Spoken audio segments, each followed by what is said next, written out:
कल तक अपन ने राजस्थान के लोक हस्तकला पढ़ी थी। आज हमारा जो टॉपिक है वो राजस्थान के लोकगीत है। लोकगीतों का टॉपिक अपने को पढ़ना है। हेडिंग डालेगा राजस्थान के लोकगीत। राजस्थान के लोकगीत।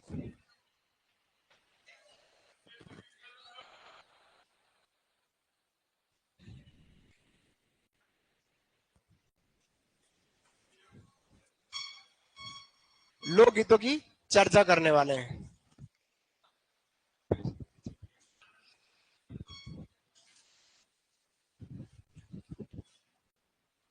राजस्थान के लोकगीतों की बात करेंगे। लोक संगीत के अंतर्गत हमारा लोकगीत का बहुत बड़ा स्थान रहता है। लोक संगीत में हम गायन, गीत, वादन, वाद्य, नृत्य और नाट्य इन चार को ले सकते हैं लोक संगीत के अंतर्गत। उसमें लोक संगीत में हम आज जो बात करने वाले हैं वो राजस्थान के लोकगीतों की बात करेंगे कि राजस्थान के लोकगीत कौन कौन से हैं। राजस्थान में जो लोकगीत हैं वो मोटी मोटी चार शैलियों में, चार गायकी में गाए जाते हैं। ज्यादातर गायकी कौन कौन सी है? मांड गायकी। कौन सी गायकी है? मांड। अगर हम गायकी की बात करें, गायकी की, तो गायकी जो है एक कहलाती हमारी मांड गायकी। मांड हमारा जैसलमेर का एक प्राचीन क्षेत्र है जिसे पहले मांड कहा जाता था, है ना। वहां के लोगों ने जो गायन चालू किया उसको मांड गायकी कहा जाने लगा। फिर हम बाड़मेर, जैसलमेर, बालोतरा, फलोदी इलाके में जाते हैं तो यहाँ पे आपको दो मुस्लिम जातियां मिलेगी, एक लंगा मिलेगी और एक मांगनिया मिलेगी।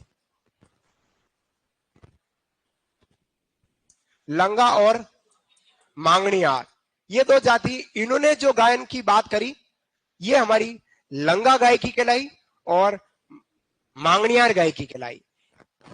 अलाउद्दीन खिलजी ने अपने समय में और औरंगजेब ने, और औरंगजेब की ज्यादा बात करें तो मुगल काल में शाहजहां तक तो बहुत अच्छा प्रोग्राम रहा गायन वादन सबका। औरंगजेब ने सारी कलाओं को जमीन में दफना दिया। तो औरंगजेब के समय के जो भागे गायकी, जो लोग गायक थे वो वहां को छोड़कर सवाई माधोपुर में रहने लगे। और सवाई माधोपुर में एक नई शैली उत्पन्न, उसको बोलेगी तालबंदी शैली। कौन सी कहलाई? तालबंदी। तो राजस्थान में हम मोटे तौर पर ये चार शैलियां हैं। इसके अलावा गायकी, इसके अलावा एक गायकी और वो कहलाती हमारी हवेली। हवेली राजस्थान के वे मंदिर जहां मंदिरों का निर्माण या मंदिर की मूर्ति की स्थापना, प्रभु की स्थापना कहीं घर और हवेली में ही हो, वह हमारा हवेली संगीत के नाम से कहलाया। तो ये 5 प्रकार की शैलियां जिसमें हवेली संगीत हमारे नाथू द्वारा की है। कहा कि नाथ द्वारा की, हवेली संगीत के नाम से। तो ये 5 प्रकार की गायकी है जो हमारे यहाँ के गायक गाते हैं। अब राजस्थान में जितने भी गीत है किसने लिखे ये कहीं पता नहीं है। कहीं पता नहीं है कि व्यक्ति ने गीत किसने लिखे। लेकिन गीतों के बारे में कुछ महत्वपूर्ण बातें हमारे कुछ विद्वानों द्वारा कही गई है। बहुत इंपॉर्टेंट एग्जाम प्रश्न पूछते हैं, आया है और आने की प्रबल संभावना रखता है। कुछ ऐसे विद्वान हैं जिन्होंने लोक गीतों के बारे में कुछ बातें कही है, जिसमें अपन कथन की बात करते हैं। कथन की, लोक गीतों के संबंध में कथन की बात करें तो सबसे पहले हम महात्मा गांधी से चालू करते हैं, बापू से शुरुआत करते हैं। बापू ने क्या कहा लोक गीतों के बारे में? किसने? बापू ने। महात्मा गांधी, महात्मा गांधी द्वारा लोकगीतों के बारे में कुछ कथन कहा जाने लगा। पहला कथन था लोकगीत जो है वो जनता की भाषा है। लोकगीत क्या है? जनता की। आप जहां रहते वहां का लोकगीत है, वहां आपकी भाषा मालूम पड़ती है, वहां आपका कल्चर, वहां आपकी कला का मालूम पड़ता है, आपका रीति रिवाज क्या है वो गीतों के माध्यम से। तो महात्मा गांधी ने क्या कहा कि लोकगीत जनता की भाषा है, जनता की भाषा है, भाषा है। यही नहीं, और क्या कहा? लोकगीत जनता की भाषा है, यही नहीं, ये कहा कि लोकगीत संस्कृति के पहरेदार है। क्या कहा? जनता की भाषा है और संस्कृति, हमारी जो कल्चर है हमारा राजस्थान का, संस्कृति का क्या है? पहरेदार है। पहरेदार है, गार्ड है, पहरेदार है। ये पहला कथन इंपोर्टेंट एग्जाम पॉइंट से पूछे। महात्मा गांधी ने कहा कि लोकगीत क्या है? जनता की भाषा है, उसके अलावा संस्कृति का पहरेदार है। यहां तक कहने के बाद भी बापू को चैन नहीं आया तो एक बात और कह दी बापू ने, और हमारे हेडेक हो गई है। क्या कहा कि लोकगीतों में, इसमें लोकगीतों में पर्वत गाते हैं, लोकगीतों में हाँ पर्वत गाते हैं, नदियां गाती हैं, धरती गाती है और फसलें गाती है। एक तो गाते हैं और तीन गाती है। गाते कौन है? पर्वत। पर्वत आदमी है, तीन लुगाया है, समझना।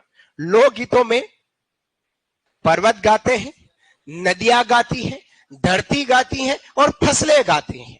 ऐसे हमारे महात्मा गांधी ने एक कथन और हमारे लोकगीतों के बारे में कहा है। तो हम बात कर लेते हैं। लोकगीतों में पर्वत गाते हैं, पर्वत गाते हैं, नदियां गाती है। पता नहीं नदियां भाई कल कल कल कल कल कल करती, पर गाती कैसे है, बात करेंगे, इस पर भी चर्चा का विषय है। ठीक है, फिर बात करते हैं। नदियां गाती है, फिर धरती गाती है, अच्छी बात है, धरती गाती है। और उसके अलावा फसलें गाती है। अब फसलें यूं तो नहीं कि फसलें के पास कोई चीज है, मुंह है, फसलें झूमती है, जरा सा झूम लू मैं, बस यहीं तक रखना। फसलें जब झूमती है तो लगता है कि उस क्षेत्र में अच्छा माहौल है, हरियाली वाला माहौल है, खुश मिजाज वाला माहौल है। फसलें जब हिलती है, डुलती है। तो दो बातें हमारे महात्मा गांधी ने कह दी है। ठीक है, उसी के आगे की बात करते हैं, उसी के आगे। अभी मैं लिखा नहीं रहा हूं, समझा रहा हूं, है ना। अब हम बात करते हैं, कुछ और विद्वानों की बात करते हैं, जिसमें एक बात करते अपन देवेंद्र सत्यार्थी की। किसकी बात है? देवेंद्र सत्यार्थी। अनेकों एग्जाम में इस प्रश्न को पूछा है। देवेंद्र सत्यार्थी क्या कहा है कि लोकगीतों में, लोकगीत जो है वो संस्कृति के मुंह बोलते चित्र है। लोकगीत जहां है वहां हमारा कल्चर बोलते हुए नजर आता है। अब हमारे मेवाड़ की बात करें, मेवाड़ का एक प्रसिद्ध गीत की बात कर रहा हूं तो वो है हमारा हम सीढ़ो। कौन सा गीत है? हम सीढ़ो। क्योंकि मेवाड़ में रहता कौन है? भील जनजाति रहते। भील जनजाति के जो हमारे आदिवासी स्त्री पुरुष है वो मिलकर गीत गाते हैं। हमारे गांव से निकलकर सिटी में आते हैं, ये मकान की चौड़ाई करने के लिए आते हैं, और वापस जाते समय भी गाड़ी में बैठ गए। अब एक जीप में कितने लोग आ सकते हैं? एक जीप में 12-13 जने, वो 49 लोग आते हैं।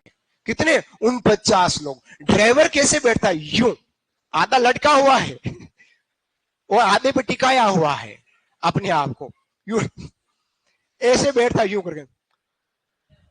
यूं करके। और उस स्टीयरिंग के सामने एक पैसेंजर यूं करके बैठता है, यूं, तो अगर ये गिरा तो मैं पकड़ लूंगा।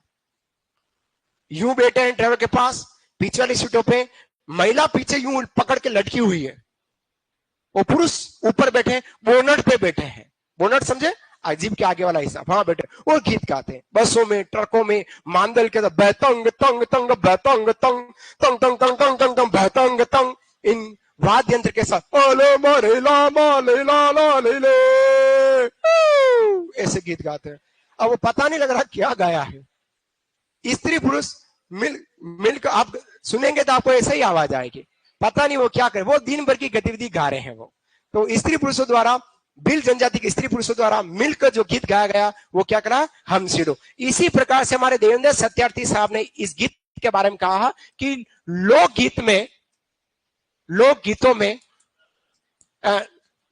लोकगीत संस्कृति के, माफी चाहूं, लोकगीत संस्कृति के मुंह, ओहो क्या चक्कर पड़ रहा है, संस्कृति के मुंह बोलते चित्र है। लोकगीतों में आपको संस्कृति बोलती हुई नजर आ जाएगी। जैसे जहां रहेंगे वैसी संस्कृति नजर आ। इसी का थोड़ा सा मिलता जुलता एक विद्वान साथी है हमारे प्रातः स्मरण कह सकते हैं, रविंद्रनाथ टैगोर। कौन है? रविंद्रनाथ टैगोर। उन्होंने भी कुछ बात कही। जानते हैं रविंद्रनाथ टैगोर को? क्या लिखा इन्होंने? गीतांजलि लिखी, उपन्यास लिखा, उसमें राष्ट्रगान है ना। रविन्द्रनाथ टैगोर ने क्या कहा कि संस्कृति लोकगीतों के कंधे पर चढ़कर आती है। क्या कहा? संस्कृति लोकगीतों के कंधे पर चढ़कर आती, ये भी कहा। और इसके पहले बात करें तो लोकगीत में संस्कृति जो है वो एक प्रकार से, हाँ वही बता रहा हूं, आप बीच में बोलेंगे तो मैं खुद चूक जाऊंगा, आप रुकिएगा। फिर से बता रहा हूं, देवेंद्र सत्यानंद का लोकगीत संस्कृति के मुंह बोलते चित्र। अब मुंह बोलते चित्र कैसे है कि जिस प्रकार का कल्चर होगा वो आपके गीतों में नजर आ जाएगा, जिस प्रकार का कल्चर होगा वो आपके गीतों में नजर आएगा। और लोकगीत जो है वो संस्कृति के मुंह बोलते चित्र तो है ही है, लेकिन सुखद संदेश भी देते हैं। क्या देते हैं? सुखद संदेश। क्या संदेश देते हैं? कि जैसा हमारा कल्चर, जैसे हमारी कला संस्कृति वो गीतों में ही दिखाया जाता है, ऐसा सुखद संदेश देने वाली की बात हमारे देवेंद्र टैगोर ने कही। तो लिखिएगा, ये लिखना आपको कि लोकगीत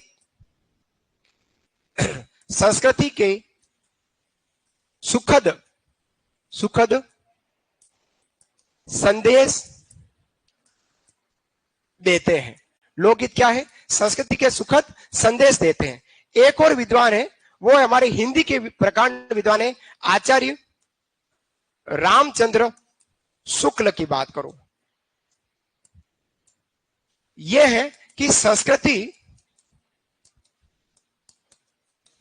लोकगीतों के कंधे पर चढ़कर आती है। ये बातें हमारे कुछ विद्वान साथियों द्वारा लोकगीतों के कथन के रूप में कही गई है। फिर से समझा रहा हूं आपको, लोकगीतों की कुछ गायकी है, कुछ शैलियां हैं, कुछ संगीत हैं, जिसमें से गायकी में मांड, लंगा और मांगनियार, ये तीनों पश्चिमी राजस्थान में प्रचलित है। याद रखना, मांड, लंगा और मांगनियार पश्चिमी राजस्थान, जैसलमेर, बाड़मेर, बालोतरा, फलोदी, जोधपुर, थोड़ा बीकानेर वाला हिस्सा जो है इसमें ये। और तालबंदी जो है वो सवे माधोपुर की विशेष है, और हवेली जो है वो हमारी नाथद्वारा की। कथन की बात करें, महात्मा गांधी ने कहा कि लोकगीत जनता की भाषा है और संस्कृति का पहरेदार है। सेकंड, लोकगीतों में पर्वत, नदियां, फसलें और धरती गाती है। फिर बात करते हैं देवेंद्र सत्यानंद का लोकगीत संस्कृति के मुंह बोलते चित्र है। देवेंद्र नाथ टैगोर ने कहा लोकगीत संस्कृति के सुखद संदेश लेकर आते हैं। वो आचार्य रामचंद्र शुक्ल ने कहा संस्कृति लोकगीतों के खुद के कंधे पर बैठ कर आती। ऐसा हमारे कुछ विद्वान साथियों ने कथन क्रम में कहा। इंपोर्टेंट, इनमें से भी प्रश्न काफी सारे पूछे हैं, हमारे एग्जाम में भी आने की संभावना। उसके बाद हम लोकगीतों को अलग अलग टाइप में पढ़ेंगे। कुछ लोकगीत विवाह संबंधी पढ़ेंगे, बहुत सारे, सबसे ज्यादा गीत विवाह में गाए जाते हैं। अगर रीति रिवाज की बात करें तो विवाह में, और सबसे ज्यादा अगर लोकगीत गाए गए हैं तो वो हमारे गणगौर पर्व पर या त्योहार पर गाए जाते हैं। तो सबसे पहले हम विवाह संबंधी गीतों की बात करेंगे आने वाले समय में। फिर विरह गीतों की बात करेंगे। विरह गीत वह गीत है जहां स्त्री घर बैठी है और उसका पति परदेश चला गया है। ऐसे वियोग भरे गीत, विरहणी स्त्री अपने परदेश गए पति की प्रतीक्षा करती है या परदेश गए पति को संदेश भेजती है। ऐसे हमारे विरह गीत की बात करेंगे। विवाह संबंधी गीत, विरह संबंधी। फिर कुछ ऐसे गीत है जो केवल क्षेत्र विशेष में ही प्रचलित है, पूरे राजस्थान नहीं, कोई क्षेत्र, जैसे सिरोही क्षेत्र है तो वहां पर केवल डोला मारू गीत गाया जाता है।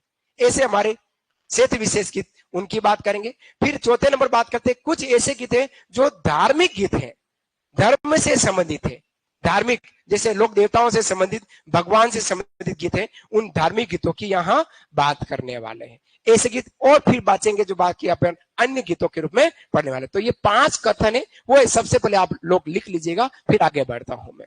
नोट डाउन कीजिएगा, ऑनलाइन विद्यार्थी आप भी लिख लीजिएगा,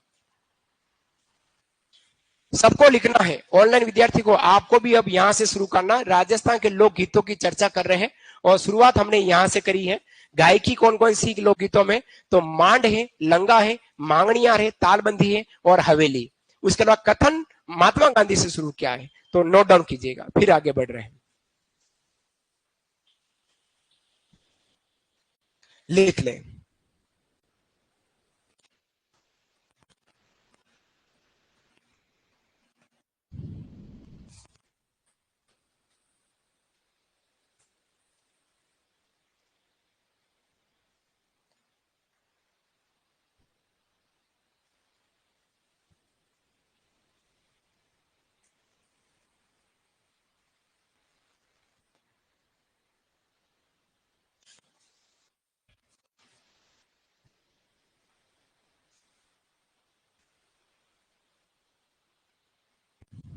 गायकी, मांड, लंगा, मांगणियार, मांगणियार बिंदी लगा देना, मांगणियार, तालबंदी और हवेली।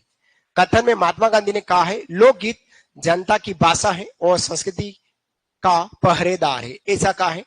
और दूसरा कथन का लोकगीतों में पर्वत गाते हैं, नदियां गाती हैं, धरती गाती हैं और फसलें गाती हैं। ये बात हमारे महात्मा गांधी ने कही।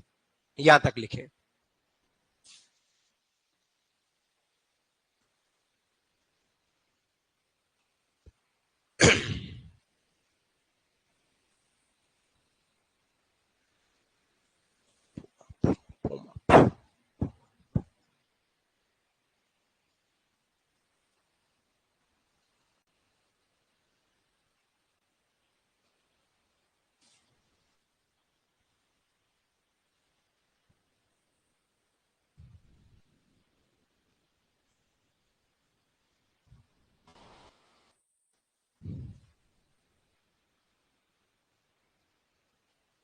सात आठ टॉपिक हमने कर लिए हैं, उन टॉपिक को याद करना है और अभ्यास प्रश्न करने का प्रयास जरूर करना। फिर से कह रहा हूं, बार बार कह रहा हूं, जितना आप अभ्यास प्रश्न करेंगे उतना वो टॉपिक आपके कवर होता चला जाएगा। एक बार पूरा टॉपिक पढ़े 3 दिन 4 दिन 2-2 घंटे, और उसके बाद आप अभ्यास प्रश्न जरूर करें उस टॉपिक संबंधी। आगे बढ़ू।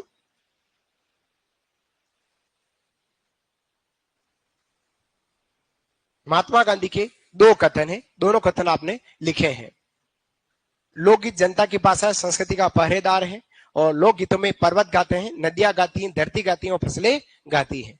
लिखा यहां तक? लिखा? चलिए आगे बात करते हैं। 3 और कथन लिखेगा देवेंद्र सत्यार्थी। लोकगीत कौमा संस्कृति के मुंह बोलते चित्र है। और देवेंद्र टेगोर का लोकगीत कौमा संस्कृति के सुखद संदेश देते हैं, संस्कृति के सुखद संदेश देते हैं या लेकर आते हैं। एक बात है। और आचार्य रामचंद्र शुक्ल का संस्कृति लोकगीतों के कंधे पर चढ़कर आती है, ऐसा हमारे आचार्य रामचंद्र शुक्ल द्वारा कहा गया। तीनों के कथन और लिख लीजिएगा।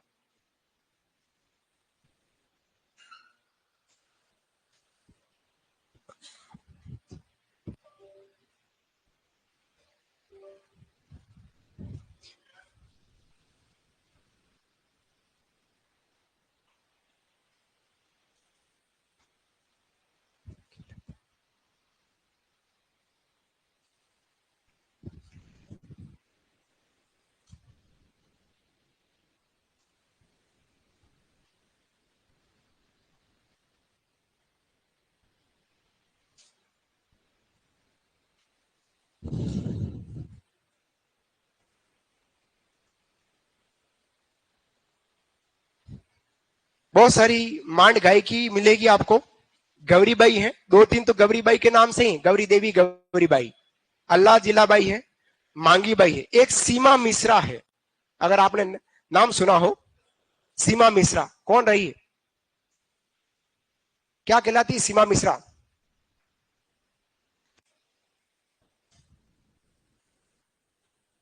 वेरी गुड आंसर सुनील का। राजस्थान की लता कहलाती है। क्या कहला रही है? राजस्थान की लता। बहुत कंठ है, मधुर कंठ रहा है उसका, सीमा मिश्रा का, जिसको राजस्थान की लता या लता मंगेशकर कह रहे हैं, है ना। और अभी अभी मांड गायकी में एक महिला को पद्मश्री मिला है, जयपुर की। कौन सा है वो? बतुल बेगम, है ना। उन्होंने भगवान राम संबंधी गीत गाए हैं, भगवान राम से संबंधित गीत गाए हैं। एक मांड गायकी कहलाती बतुल बेगम, जयपुर से बिलोंग कर रही। 3 राजस्थानी को पद्मश्री मिला है अभी 2026 में, 25 का, 25 में, 26 जनवरी 2025। सांगरे, हाँ जे टेक है, कहा है ना, मैंने बताया उस दिन कह दिया था कि देखो 14 तो कलाएं हो गई है, जो हस्तकलाएं 3 अलग से हैं। जैसे हमारे एक तो बीकानेर के भुजिया हो गए, और एक हो गया दुल्हन की मेहंदी, सोजत वाली मेहंदी, और तीसरी सांगरी। ये 3 प्लस 14 प्लस 3 17 है, और कुछ डबल डबल है लोगों और उत्पाद पर, तो यूं करके वो 22 या 23 का आंकड़ा बैठ रहा है। बाकी संख्या बल में 14 प्लस 3 17 ही है। लिखा? बड़े आगे लिख दिया। चलिए अब हम विवाह संबंधी गीतों की बात करें। किसकी? विवाह संबंधी गीतों की बात करना है। सबसे पहले हम विवाह के गीतों की बात करेंगे। विवाह संबंधी गीत, विवाह संबंधी गीत जो हमारे राजस्थान में गाए जाते हैं उनकी चर्चा करेंगे। विवाह संबंधी गीतों की बात करने वाले हैं। कोई भी गीत आपको ऑडियो में नहीं पूछा जाएगा, पहला दिमाग में ये रखना है। कोई भी गीत आपको कि कागज के अंदर एक ऑडियो क्लिप आ जाएगी कि ऑडियो क्लिप को ध्यान से सुनिए, बताइए यह गीत किससे संबंधित है, ऐसा नहीं पूछा जाएगा। सिर्फ आपको एक शब्द दिया जाएगा, वो शब्द पकड़ना है कि यह शब्द जो है, यह शब्द गीत जो है, यह किस अवसर पर, किस क्षेत्र में कौन गाता है, यह दिमाग में रखना है। ठीक है, तो हम उन गीतों की कुछ चर्चाएं करेंगे। विवाह जब भी प्रारंभ करते हैं, कोई भी मांगलिक कार्यक्रम प्रारंभ हुआ तो सबसे पहले गणपति जी को आराधित किया जाता है, गणपति जी को नूता जाता है, गणपति जी की स्थापना की जाती है। तो उनकी स्थापना में एक गीत गाया जाता है जिसको अपन बोलते हैं विनायका गीत। क्या बोलते हैं? विनायका गीत। तो शुरुआत कर रहे हैं गीतों की, तो सबसे पहले गणेश जी को ही नूतना है, तो गणेश जी को नूतते समय जो गीत गाया जाता है उसको अपन विनायका गीत कहते हैं। लिखिएगा, विनायक गीत, विनायक या विनायका गीत, विनायका गीत की बात कर रहे हैं।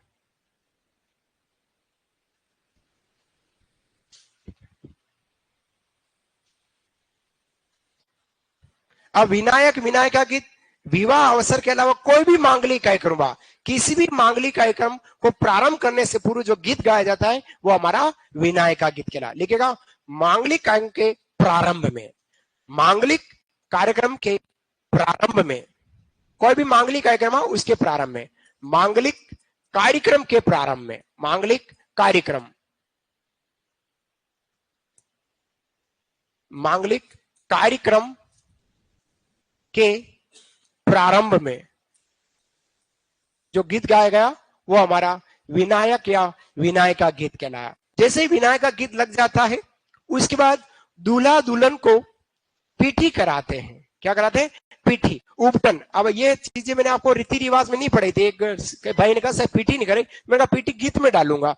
तो जैसे ही विनायक बिठाया उसके बाद दूल्हा दुल्हन है उनको बाजोड़ पर, चौके पर बिठाकर हाथ पांव पर, चेहरे पर, शरीर पर पीठी, उपटन, हल्दी का लेप लगाया जाता है, वो हमारा पीठी गीत कहलाता है। कौन सा गीत कहलाता है? पीठी गीत। लिखेगा, पीठी गीत का नाम है पीठी। एक तो था पीटी और एक है पीठी। पीटी लड़कियां करती है 26 जनवरी 15 अगस्त को, और ये है पीठी है। लिखेगा, पीठी गीत, पीठी। वर वधु के शरीर पर, वर वधु के शरीर पर हल्दी का लेप, क्वेश्चन ना उबटन,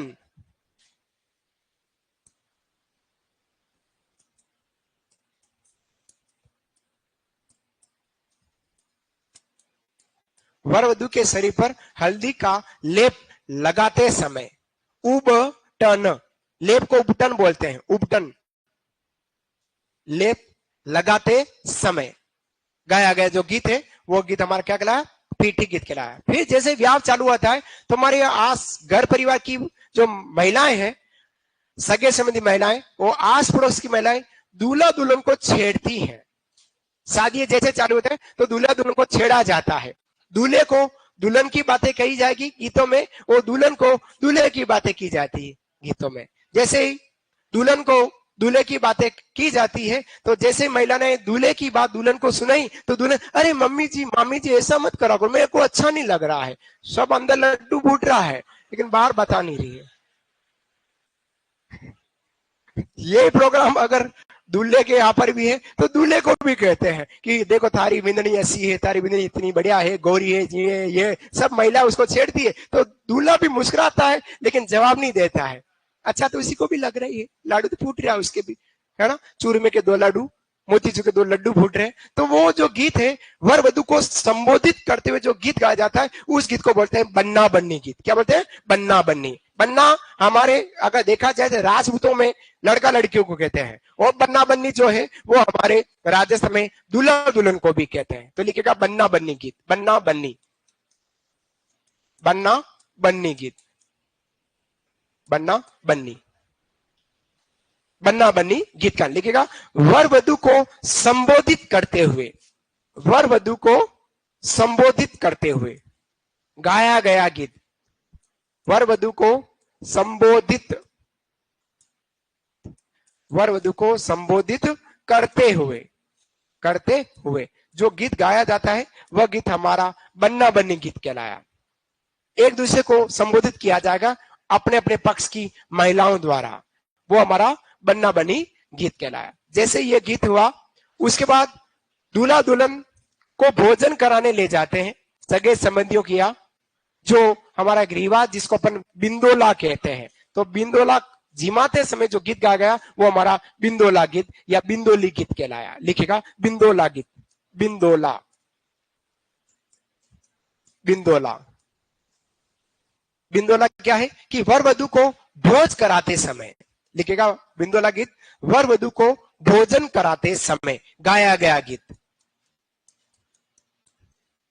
वर वधु को भोजन कराते समय, भोजन कराते समय, कराते समय, भोजन कराते समय जो गीत गाया जाता है वो हमारा बिंदोला गीत कहलाता है, बिंदोला गीत कहलाएगा। ठीक है, अब हम वर वधु पक्ष की जितनी भी महिलाएं हैं वो महिलाएं कुम्हार के यहाँ बर्तन लेने जाएगी। बर्तन कौन से? वो मटकिया है ना, तो मटकिया लेने जाती है। तो वहां पर कुम्हार जिस बैलगाड़ी के पहिए जैसा जो गोला चक्कर है उसको ऊपर मिट्टी के बर्तन को आकार देता है, उस समय जो गीत गाया जाता है उसको अपन चाक गीत बोलते हैं। क्या बोलते हैं? चाक गीत भी है और चाक नृत्य भी है, दोनों ही विवाह अवसर पर किए जाते हैं। तो लिखिएगा चाक गीत, चाक गीत, चाक, ये गीत का नाम है चाक। कुम्हार के यहां, लिखिएगा चाक गीत में कुम्हार के यहां, कुम्हार, कुम्हार के यहां चाक एवं चाक एवं कलश पूजन करते समय, पूजन करते समय, पूजन करते समय, ये हमारा चाक गीत कहलाया। अब मैरा लाया है भाई, भाई मैरा लाता है तो मैरे के अवसर पर गाया जाता है मैरा गीत और भात गीत। और मैरा भरते समय जो गाया जाता है वो हमारा झूलरिया गीत है। कौन सा? झूलरिया गीत। दोनों गीतों की बात करो, ये लिखा आप लोगों ने। चाक गीत मुंह थाने पूछू प्रजापत कलश कदी गड़ियाओ, मुंह थाने पूछू प्रजापत कलश कदी गड़ियाओ। ऐसे पूछते कि मुंह थाने पूछू प्रजापत कि आपने ये कलश कब बनाए हैं। तो प्रजापति गीत के माध्यम से उस पूरे चक्र को बताता है कि मैंने इस समय इस टाइम चक्र गीत गाते मतलब ठप ठप करते हुए इस बर्तन को आकार दिया। तो रंग बिरंगे कलश को देखती हुई महिला इस गीत को गाती, वो हमारा चाक गीत कहलाया।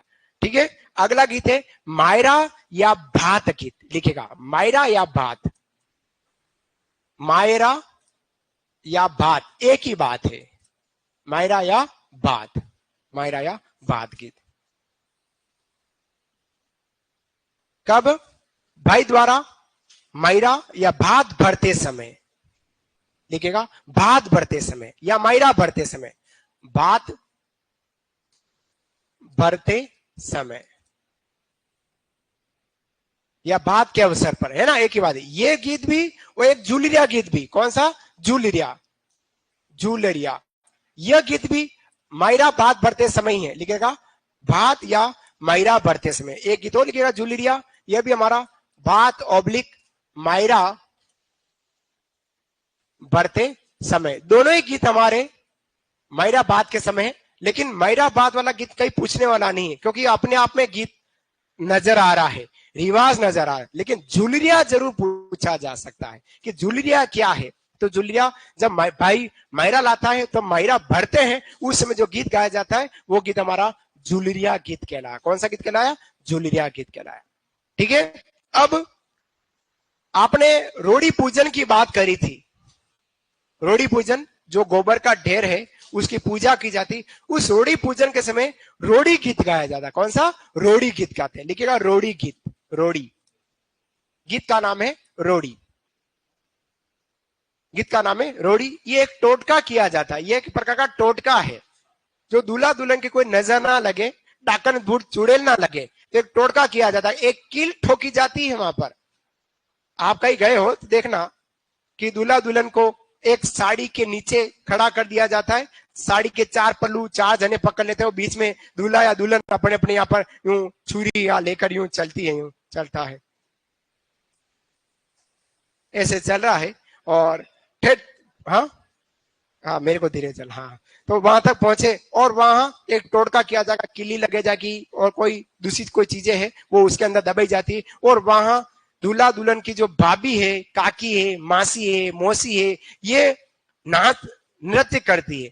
और वहां लोहड़ी के पास में बर्तन है या पत्तल है, उसमें लड्डू रख दिए जाते हैं और वो नाचती हुई वो महिला वो लड्डू लेने का प्रयास करेगी, यूं घूमर नाचेगी। और इधर से दूल्हा या दुल्हन हाथ में एक लोटा या जग या बाल्टी लेकर उस महिला पर छिड़कने का प्रोग्राम करता है। ऐसा आपने देखा होगा। उस समय जो गीत गाया जाता है वो हमारा रोड़ी गीत कहलाता है। हाँ जी, रोड़ी गीत कहलाता है। देखिएगा, रोड़ी पूजन के समय, रोड़ी पूजन के समय, रोड़ी पूजन के समय दिखावे क्या, ये गीत कहीं देखने जैसे है ही नहीं।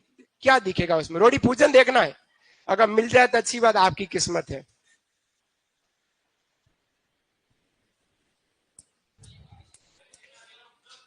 कहाँ आया?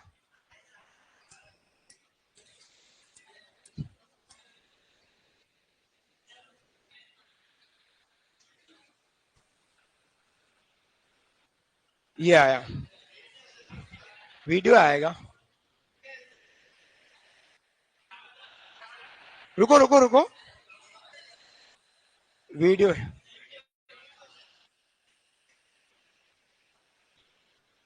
ये तो गीत ही है। ये रहा, आवाज तो नहीं आएगी ज्यादा। ये देखो, आवाज तो है ही नहीं इसमें। ये देखो दुल्हन है और ये देखो नाचरी महिला है, घूमर नाचरी। हाँ हाँ,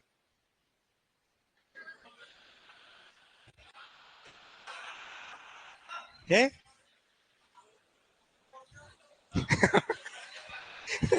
कौन कौन बोला हाथ जोड़ ले?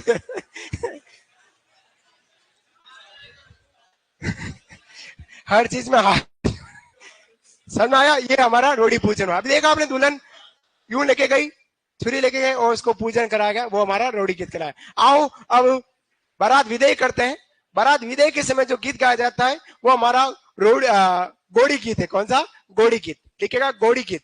गोड़ी, गोड़ी, घोड़ी पे सवार दूल्हा हुआ है आज किसी का सैया, छोटे छोटे पहियों के बड़े भैया आज बने हैं किसी के सैया, है ना।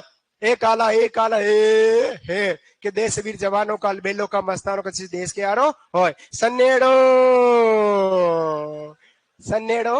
अबे सन्नेड़ो उठा जाता है और पता नहीं क्या क्या हम करते हैं। रोड़ी की घोड़ी की लिखेगा वर निकासी के दौरान। लिखेगा वर निकासी के दौरान, वर निकासी के दौरान, वर निकासी के दौरान इस गीत को गाते हैं। कैसे है कि दुल्हन दूल्हा जो है उसकी बुआ या बहन घोड़ी की लगाम पकड़ लेगी। क्या पकड़ेगी? घोड़ी की लगाम। और उस बाद घोड़ी को चने की दाल खिलाई जाती है, चने की दाल खिलाते हैं। उस समय बुआ और बहन घोड़ी की लगाम पकड़कर नाचेगी और घोड़ी गीत गाया जाएगा।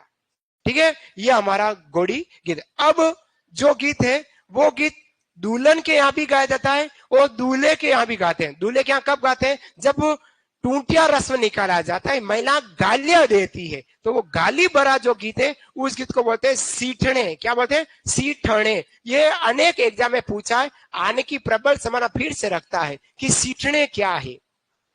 तो ये हमारा गाली गलोच गीत है। कौन से? गाली गलोच, गलोज, गाली गलोच गीत है या गाली भरे गीत है। है, गाली गलौज गीत है या गाली भरे। क्या गालियां दी जाती है कि दोरो गोड़ो पूछ बना, व्याजी रोवे मूछ बना। व्याजी किस में रो रहे हैं? मूछ के बिना रो रहे हैं। दोरो गोड़ो पूछ बना, व्याजी रोवे मूछ बना, आधी रोटी मुंडा में, व्याजी रोवे ढूंढा में। ढूंढे जानते हैं? 2 अक्टूबर 2014 से पहले हर गांव में एक खड्डा हुआ करता था, जहां पे लोग बाग 15 मिनट सुबह सुबह बैठते थे। उस स्थान को ढूंढे कहते थे। लेकिन 2 अक्टूबर 2014 के बाद स्वच्छ भारत अभियान आया, ये सब खड्डे भर दिए गए। अब सबके घर हो गए हैं खड्डे। समझ आई मेरी बात? वो स्वच्छ भारत अभियान आने के बाद तो ऐसी गंदी गंदी गालियां दी जाती है, बेजी को दी जाएगी इस प्रकार। ये सब हमारे सीटने कहलाते हैं। क्या कहलाते? सीटने। जैसे ही बारात वर निकासी हुई, घोड़ी गीत गा दिया, बारात पहुंच गई जानवास। कहां पहुंच गई? जानवास। जैसे जानवास पहुंची, खावास बड़ी पटले में बड़ी ओढ़नी लगाएगा, बिनोटा जूतिया लाता है और बेटी के बाप को सूचना देता है, आपकी बेटी की बारात आ गई। अब बारात को देखने के लिए वधु पक्ष की महिलाएं जाएगी घर से जानवास तक। जब घर से जानवास जाती है तो उस बीच में महिला फ्री नहीं रहती, महिला गीत गाती हुई जाती है। तो उस गीत को बोलते हैं जल्ला या जल्लो जलाल गीत। वेरी इंपॉर्टेंट एग्जाम पॉइंट से लिखेगा, जल्ला या जल्लो जलाल। जल्लो जलाल, जल्ला या जलो जलाल गीत, जल्ला या जलो जलाल। वेरी इंपॉर्टेंट है, एग्जाम पॉइंट ऑफ से पूछने की संभावना रखता है इन गीतों से। एक तो जूलिया पूछा जा सकता है, रोड़ी गोड़ी बात ये नहीं पूछने वाले हैं, है ना। जल्ला या जल्लो जला, कब? वधु पक्ष की महिला बारात का डेरा देखने जाती है तब उस गीत को गाती है। लिखेगा वधु पक्ष की महिलाओं द्वारा, वधु पक्ष की महिलाओं द्वारा, वधु पक्ष की महिलाओं द्वारा बारात का डेरा, बारात का डेरा देखने जाते समय, देखने जाते समय, बारात का डेरा देखने जाते समय जो गीत गाया जाता है वह गीत हमारा क्या कहलाया? जल्ला जलो जलाल गीत कहलाया। जलाल जल्लो जलाल गीत कहलाया। ये ज है, जल्लो जलाल जलाल गीत कहलाया। ठीक है। वधु पक्ष की महिला द्वारा बारात का डेरा, महिला कभी भी फ्री नहीं रहती। जब भी फ्री हुई गीत गाएगी। झाड़ू निकाल रही है यूं यूं करके तभी गीत गाती है। जाले साफ कर रही है ऊपर तभी गीत गा रही है। रोटी बना रही, बाटियां बना रही तभी यूं करती है। वो यूं करके वो पूंछ रही बाटी के नीचे निकल देती थी और ये कर दिया, ये बाटी बन गई। रोटियां बना रही, पानी भरने जा रहे थे समय कर ही रही। राजा पेंट पर ब्रश लगा रही, जिस पेंट के ब्रश नहीं लगाना उसी पे लगाई जा रही है। वो बाद में पता लगा था कहाँ लगाया है ब्रश, कहाँ लगाना लगा। वो दे दम दौड़ों से। महिला कभी फ्री नहीं थी। ये महिला की क्वालिटी है। यह महिला की क्या है? हमारे माता बहनों भाभीियों की अपनी खुद की लाड़ी की क्वालिटी है। कभी फ्री नहीं देती तो गीत गाती है। तो ये था हमारा जल्लो जलाल गीत या जल्ला गीत, जो वधु पक्ष की महिला बारात का डेरा देखने जाते समय गाती है। यह गीत कहलाया। अब बारात जैसे ही जानवास से गाजे बाजे के साथ वधु के घर पहुंचेगी और वधु के घर के बाहर, उसके पिताजी के घर के बाहर एक नमस्ते गेट लगा हुआ है और उस गेट पर लटका हुआ है तोरण। क्या लटका हुआ है? तोरण। तोरण जानते हैं तोरण कहां बनते हैं? बस्सी गांव चित्तौड़ के अलावा तोरण जो बनते हैं वो त्रिपोलिया बाजार जयपुर में भी तैयार होते हैं। कहा होते? त्रिपोलिया बाजार जयपुर। तो कल वाली क्लास में आपने हस्तकला में लास्ट में अगर आपने कहीं लिखा हो और जगह हो तो लिखना तोरण डेस्क कर लेना त्रिपोलिया बाजार जयपुर। यहां पर भी हमारे तोरण बनते हैं। ऑनलाइन विद्यार्थी आप भी लिख लेना, यहां सबसे ज्यादा तोरण का निर्माण होता है ना। त्रिपोलिया बाजार जयपुर। तोरण और कहां बनते हैं? त्रिपोलिया बाजार जयपुर में बनते हैं, बस्सी गांव चित्तौड़ के अलावा।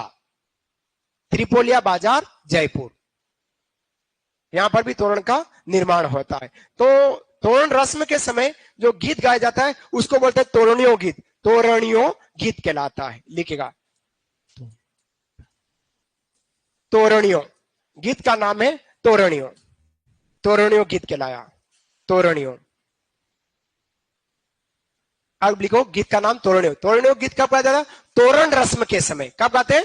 तोरण रस्म के समय, लिखेगा तोरण रस्म के समय, रस्म के समय, तोरण रस्म के समय जो गीत गाया जाता है वो तोरणियों गीत कहलाता है। साथियों यहां पर जब दूल्हा तोरण लगाता है तब दूल्हे के जादू टोना लगने की संभावना रहती है ना।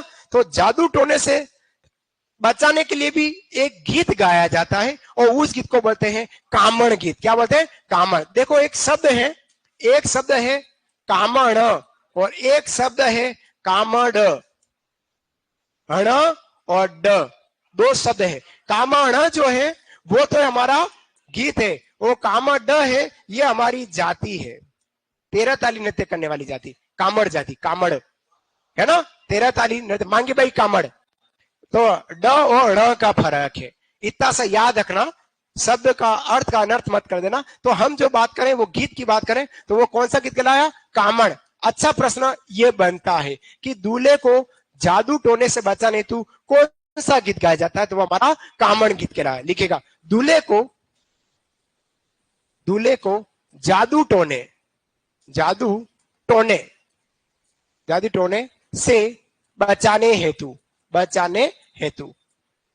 से बचाने हेतु जो गीत गाया जाता है वो हमारा कामण गीत कहलाया। इंपॉर्टेंट गीत है कामण गीत, अनेकों एग्जाम में पूछा है, रिपीट आने की संभावना रखता है। कामण, दूल्हे को जादू टोने से बचाना। अब एक गीत मैंने आपको यहां दो गीत एक साथ लिखा रहा हूं, दोनों में स्वागत है। एक गीत ऐसा है जिसमें हम वधु के यहाँ गए या वर के यहाँ गए तो वधु पक्ष की महिलाएं या वर पक्ष की महिलाएं हमारा स्वागत करती है। हमारा क्या करती? स्वागत करती। आप लोग गए होंगे घराती के यहाँ या बाराती बन के गए हैं वधु के यहाँ या वर के यहाँ, तो जैसे ही आप वधु के घर के मेन गेट पर पहुंचे तो वधु पक्ष की 4-5 महिलाएं एक कलश लेकर आएगी और एक चोपड़ा लेके आएगी। चोपड़े में तो कुमकुम होगा जो आपके माथे पर ललाट पर लगाते हैं, और एक कलश लाएगी रंग बिरंगा कलश। उसमें आप पर्स में से बटुए में से 10 रुपए से लगाकर 500 रुपए तक का नोट डालते हैं। उस नोट के डालने से यह हो गया, अब जब तक यह विवाह संस्थान है तब तक आप इस संस्थान के सदस्य हैं। जब तक विवाह उजड़े नहीं तब तक आपको यहीं रहना है, नए नए कपड़े पहने और खा के आनंद लेने हैं, है ना। तो मेहमानों के स्वागत में जो गीत गाया जाता है वो तो कहलाता है फलसड़ा गीत। क्या कहलाता है? फलसड़ा। गोड़े लारा कटासु आयाओ में थाने वाट जोतती रह गई, मतलब कटा से आप आए हो और मैं आपके लिए वाट जोतती, मतलब वाट का मतलब इंतजार में, आप आए कहां से? हम आपका इंतजार में खड़े थे। कि ये सब चीजें इस गीत में कहा जाता है वो हमारा फलसड़ा गीत। अब फलसड़ा गीत तो मेहमान के स्वागत में, अतिथियों का स्वागत है। इसी का उल्टा दूल्हे के स्वागत में भी एक गीत गाया जाता है, वो गीत कहलाता है कुकड़ुलू गीत। कौन सा? कुकड़लू। दोनों गीत एक साथ दिखा रहा हूं तो दोनों ही आपको ध्यान में रह जाएंगे। तो सबसे पहले मैं दूल्हे की बात कर लेता हूं, तो वो है हमारा कुकड़लू गीत। कुकड़ुलू, ये भी एक अच्छा प्रश्न है। कुकड़ुलू याद रखना, कुकड़ुलू गीत। तो लिखना है दूल्हे के स्वागत में, दूल्हे के स्वागत में जो गीत गाया जाता है वो हमारा कुकड़ुलू गीत। दूल्हे का सेहरा सुहाना लगता है, दुल्हन का दिल दीवाना लगता है, धड़कन धड़कन धड़कन और धड़कन, वो अलग गाना है। ये दूल्हे के स्वागत में जो गाया गया वो गीत हमारा महिलाओं द्वारा गाया जाता है, ये हमारा क्या कहलाया? कुकड़ुलू गीत कहलाया। अब हमारे अतिथियों के स्वागत में जो गीत गाया जाता है उसको बोलते हैं फल सड़ा। शब्द से तो ऐसा लग रहा है कि कोई एप्पल सड़ गया है, फल सड़ा, फ्रूट सड़ गया है ना, लेकिन ये नहीं है। ये अतिथियों के स्वागत में, लिखेगा अतिथियों के स्वागत में या मेहमानों के स्वागत में, अतिथियों के स्वागत में, अतिथियों के स्वागत में कुकड़ुलू दूल्हे के स्वागत में और फल सड़ा अतिथियों के स्वागत में। दोनों गीतों का अंतर समझिएगा, तीनों ही गीत बहुत इंपॉर्टेंट है। कामण दूल्हे को जादू टोने से बचाने हेतु, बहुत खराब सीन यहां होता है और एक गीत गा दिया जाए तो दूल्हा जादू टोने से बच जाता है, इसलिए दूल्हा जैसे तोड़ पाएगा अपने हाथ में तलवार फिर से रख लेता है। जब दूल्हा कार में बैठा तो तलवार दोस्त को दे देता है कि ले भाई तू संभाल थोड़ी देर तलवार, ठीक है। और जब वापिस वो घोड़े पर बैठकर जानबाज से घर तक पहुंच रहा है तब तक भी तलवार नहीं लगी, चल जाएगा, लेकिन जैसे तोरण लगाएगा, क्योंकि उसी तलवार से उसको तोरण मारना भी है, एक रिवाज है ना। तोरण मारा, उसके बाद जादू टोना लगने की संभावना, तुरंत महिला, तोरण रस्म होते ही तुरंत महिला कामड़ गीत गा लेती, जिससे दूल्हा जादू टोने से बच जा, नहीं तो मरने तक की आशंका रह जाती, मुठ झपट में आ जाता है। और मुठ झपट में आई व्यक्ति का इलाज कौन सी लोक देवी करती है? कौन सी माता? बदाना माता, कोटा हाड़ा वंश की को देवी है, वो इसकी ठीक करती है ना। तो ये तो थे हमारे दोनों कुकड़ोलू की दूल्हे के स्वागत में और फर्ज। अब दूल्हे को घर के अंदर प्रवेश कराया, व्याह करा दिया है। अब व्याह करा दिया, दूल्हा थोड़ा हमारा भूखा है, तो भूखे दूल्हे को अपन भोजन कराएंगे। तो भोजन कराते समय दूल्हा जैसे अपनी जूतियां जो लाया है वो उसको छू, कौन ले लेगी? सालिया लेगी। और सालिया जूतियां छुपाकर जो गीत गाती, उस गीत को अपन बोलते हैं दुपट्टा गीत। कौन सा? दुपट्टा गीत। लिखेगा दुपट्टा गीत, दुपट्टा, दुपट्टा गीत। गोडला गीत अलग है, गोडला गीत तो मारवाड़ में गा रहे हैं, वो क्षेत्रीय गीत है, गोडला त्योहार पर गाया जाता है या गुडला त्योहार पर गाया जाता है ना, वो अलग चीज है। ये हमारा दुपट्टा गीत है। दुपट्टा गीत क्या है कि दूल्हे की सालियों द्वारा जूतियां छुपाकर नेक मांगते हैं। नेक मतलब पैसा, जो आपको कल बताया था, जूतियां 500 रुपए की है और छोरिया कितना 11,000 एक मांग रही है, फिर भी दिया जाता है। तो आपने लिए होंगे और ले लिए, कभी जिया जी को दिए, कभी रख लिए। अपने राजस्थान में रिवाज है, दूल्हे से खर्चा नहीं कराते हैं, ये पैसे भी दूल्हे के पिताजी द्वारा दामाद जी को दिए जाते हैं और दामाद जी भी वो पैसे बेटे इनकी सालियों को दे देते हैं, ऐसा होता है। दूल्हा अपने, वो तो अपने ऊपर डिपेंड है, आपके नहीं। कौन देता पैसा? दूल्हा ही देता है अपनी जेब से। कहां पे? कोटा में। आप कोटा क्यों? ओह अच्छा। हमारे मेवाड़ में है कि दूल्हे से खर्चा नहीं कराते, तो वो पैसा भी दुल्हन को, जो सालियों को देना है, वो भी बेटी का बाप ही देता है, दूल्हे से नहीं दिलवाते। ऐसा है, नहीं करते। ये तो मेवाड़ में ऐसा ही है, सही है। क्या?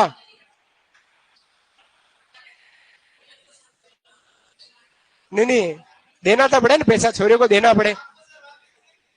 मेरे को, मेरे को तो मेरे सासू जी ने दिए, वो सासू जी ने मेरे को दिए, मैंने उनको दे दिए। अरे मेरे मतलब यूं है देवी दी कि दूल्हे की जेब से खर्चा नहीं कराना, दामाद है। हाँ ये बात तो सही, दामाद है तो क्या हुआ, लेकिन हाँ देना ही है। चलिए कोई बात नहीं, अच्छा है कि आप स्वयं दे रहे हैं। हमारे मेवाड़ में तो ससुराल पक्ष से ही दिए जाते हैं पैसा। आप साथ मेवाड़ के नहीं हो इसलिए आपको नहीं पता, हमारे मेवाड़ में ऐसा ही होता है। चलिए दुपट्टा लिखिएगा। दूल्हे की, दूल्हे की साली द्वारा जूतियां छुपाकर नेक मांगते समय, लिख लेगा। दूल्हे की साली द्वारा जूतियां छिपाकर नेक, नेक का मतलब होता है रुपए, पैसा नहीं। पैसा तो कोई लेती नहीं, छोरिया पैसा लेती क्या? नोट लेती कड़क कड़क गिड्डी। पैसे का क्या है? पैसे तो 10 पैसा, 5 पैसा, 50 पैसा, 1 रुपया, कौन लेगा पैसा, है ना। तो नेक छिपाकर नेक मांगती है, नेक मांगते समय, नेक मांगते समय जो गीत गाया गया वो गीत हमारा दुपट्टा गीत कहलाया।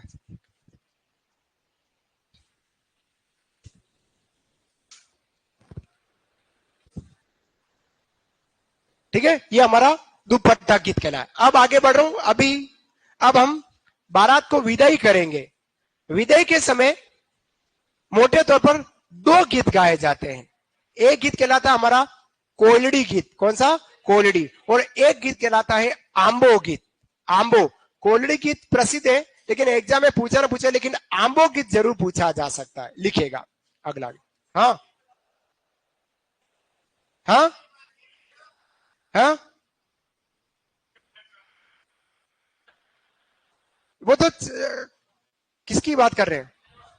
कलेवा तो वो भोजन का है। कलेवा जब नाश्ता कराते हैं, आप यूं कह सकते हैं।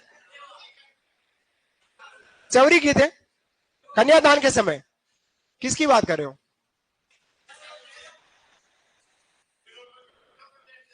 किसके पैरों पे? हाँ, फेरे में बैठते समय। हाँ, तो वहां तो गीत है, पर वहां कोई गीत का नाम नहीं है। कलेवा। आप लिख के बताओ। हथलेवा, तो आप हथलेवा बोलो ना। तो हथेला गीत को, वो तो नॉर्मल है ना। हथलेवा तो नॉर्मल, जब हथलेवा छुड़ा रहे हैं तो हथलेवा गीत गाएंगे। वो तो ध्यान में अपने रीति रिवाज में लिखा है हथलेवा। तो हथलेवा जब बांधा है, या हथलेवा भी छुड़ा के जब कन्यादान कर रहे हैं, तो हथलेवा गीत है, नॉर्मल बात है।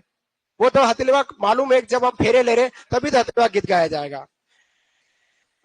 लिखेगा आंबो गीत। आंबो, आंबो गीत। मैं बहुत ऐसे इंपॉर्टेंट गीत लिखा रहा हूं जो शब्द वाइज भी बहुत इंपॉर्टेंट है। बाकी तो पूरे रीति रिवाज में पूरे कर रहा हूं, तो हर रीति रिवाज में गीत है ना। हर रीति रिवाज में गीत है। हर रिवाज के गीत नहीं गाने, हमको बहुत इंपॉर्टेंट गीत की बात करनी जो हमारे एग्जाम के हैं। तो आंबो गीत लिखेगा बेटी की विदाई के समय गाया जाने वाला गीत। बेटी की विदाई के समय, बेटी, बेटी की विदाई के समय, विदाई के समय। अब हथलेवा के समय हथलेवा गीत ही गाया जाएगा, उसको तो लिखने की जरूरत नहीं, इसलिए मैंने नहीं लिखा है, कॉमन था इसलिए नहीं बताई बात, है ना राजा। आंबो गीत जो बेटी की विदाई होती है उस समय गाता। इसी समय दूसरी, ये तो माँ गाएगी आंबो गीत। कौन गाएगी? माँ, दुल्हन नहीं गाएगी। हाँ, वो नहीं। अब जो गीत है वो हमारा कोयलड़ी गीत है। कौन सा? कोयलड़ी। ये भी महिलाओं द्वारा, दुल्हन गाती ही नहीं है गीत। दुल्हन एक भी गीत नहीं गा रही है, सारी महिला गा रही। आंबो गीत बेटी, बेटी का मतलब माँ, बेटी की विदाई में। और कौन गाएगा? माँ गाएगी। कोयलड़ी गीत है जितनी भी दुल्हन पक्ष की, वधु पक्ष की महिलाएं हैं, जब वो विदाई होती है, उस विदाई में जो गीत गाया था वो कोयलड़ी गीत है। तो ये हमारे बारात की विदाई में गाया वाला गीत। कौन सा? बारात की विदाई। वो बेटी की विदाई में वो हमारा, क्या कह रहे हो, समझ आया? आंबो गीत और कोयलड़ी गीत एक साथ ही गा रहे हैं, लेकिन कोयलड़ी गीत सारी महिला गाएगी, लेकिन आंबो गीत सिर्फ माँ गाएगी। माँ गाती उस गीत को। लिखेगा बारात विदाई के समय, बारात विदाई के समय, बारात जब भी विदाई होती है उस समय जब महिलाएं गीत गाती, वो हमारा कोयलड़ी। और कोयलड़ी किसको कह रहे हैं? बेटी को कह रहे हैं, दुल्हन को कह रहे हैं। कोयल तो कह ही रहे, कोयल तो पक्षी है, लेकिन बेटी को हमारी हमारी कोयल सी छोरी। और डीडा हमारे राजस्थान में लगाने का रिवाज है। मधुड़ी, रेखड़ी, डिपूड़ी, डीडा लगाते नहीं लगाते हैं? दादा, हाँ हाँ, दापूड़ी, ऐसे डीडा लगाना। मुकेशिया, मदनिया, किसनिया, ऐसे स्या हमारे लड़कों में लगता है, और डिड्डा हमारे लड़कियों में लगता है। ये तो वही कोयलड़ी गीत कहलाया, बारात विदाई के समय गाया गया गीत बोलेगे। क्लियर? अब सुनना, जैसे ही बारात विदा हो गई, अब वधु पक्ष के यहाँ सगाई हो गई, शादी हो गई है।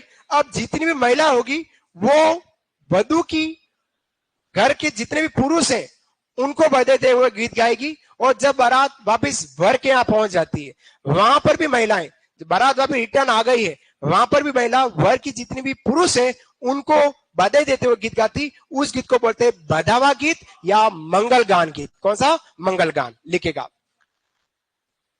बधावा, दोनों पक्ष की महिलाएं, बधावा जिसको अपन बोलते हैं मंगल गान, मंगल गान गीत, मंगल गान,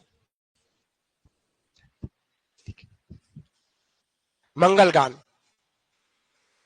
वर वधु पक्ष की महिलाएं, लिखेगा वर वधु पक्ष की महिलाएं, वर वधु पक्ष, वर वधु पक्ष की महिलाएं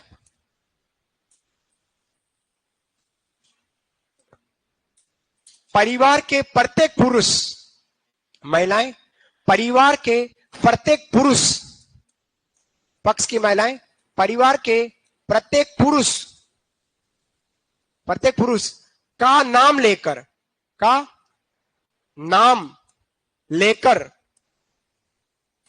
बधाई देकर, बधाई देकर गीत गाती है। नाम लेकर बधाई देकर गीत गाती है। नाम लेकर बधाई देकर गीत गाती है। किसका नाम लेगी? किसी भी बड़े बुजुर्ग से लेकर छोटा दूध पीता बच्चा है उसको भी संबोधित किया जाता है, उसका भी नाम लिया जाता है। वर वधु की महिला कि तेरे बुआ की शादी हो गई, तेरे काका की शादी हो गई, तेरी मासी की शादी हो गई, तेरे मामा की शादी हो गई, जो भी जिसका जो रिश्ता है वो सबका नाम लेकर बधाई देकर नाम लेती है, उस पर बधाई देगी। वो हमारा मंगल गान या बधावा गीत। यह गीत विवाह अवसर भी गाया गया और यह गीत किसी भी मांगलिक क्रम कार्यक्रम में भी गाया जा सकता है।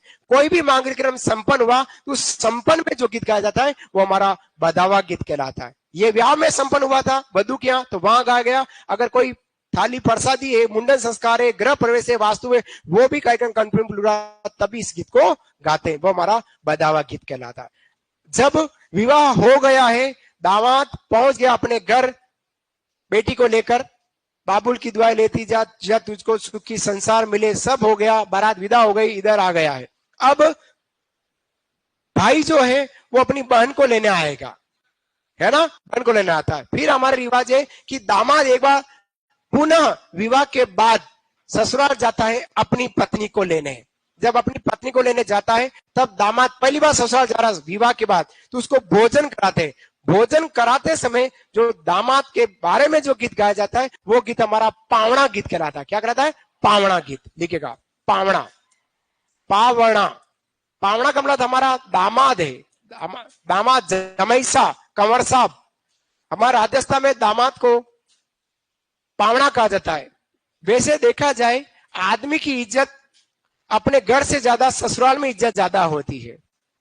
आदमी की इज्जत ही ससुराल में। घर पर रोटियां एक साथ 4 आ जाती है, कांदा कटा हुआ नहीं आता है, मुक्की मार कर फोड़ कर खाना पड़ता है, सलाद नहीं आता है, छाछ नहीं आती, एक सब्जी आती, खाओ तो खाओ, बैंगन बनाए तो खा लो, नहीं तो मत खाओ। लेकिन वही आदमी जब अपने ससुराल गया दामाद बनकर दामाद जैसे आया, बहुत अच्छी साफ सुथरी कुर्सी पर गद्दी लगा के बिठाया जाएगा, और दामाद जी पधारो पधारो पधारो, सुनील जी आओ पधारो, बैठा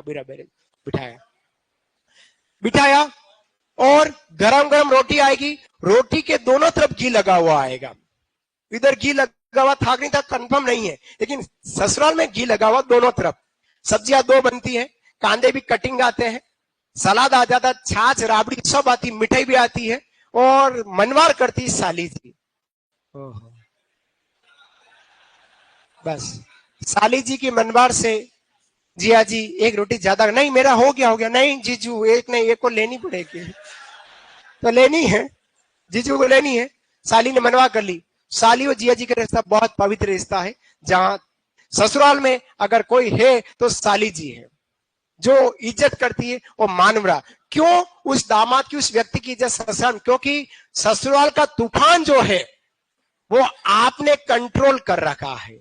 अब ससुराल का तूफान कौन? ससुराल का तूफान कौन? निर्मला।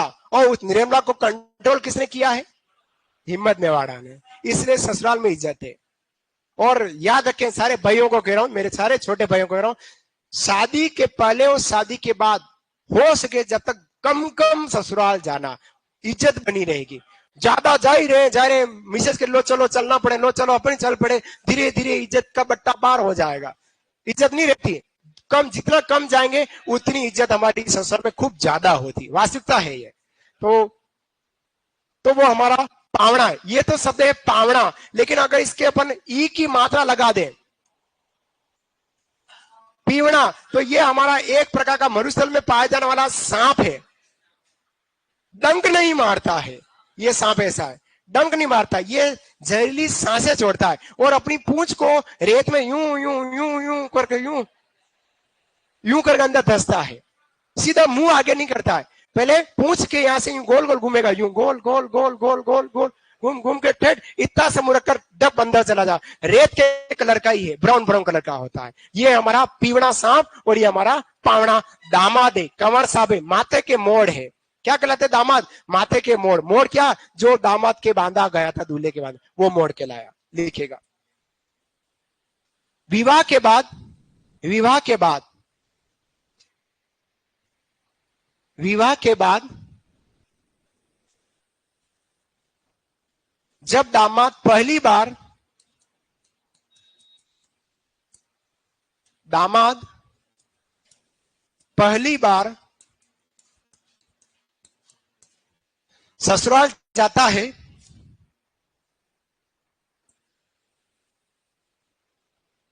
ससुराल जाता है, जाता है।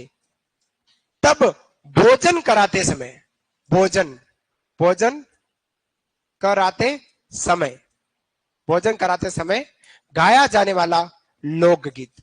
भोजन कराते समय जो गीत गाया गया वो हमारा पावना गीत कहलाया। अभी शादी ब्याह के कुछ और गीतों की चर्चा बाकी है। बाकी क्लास में, अगली क्लास में आपकी और गीतों की बात करूंगा।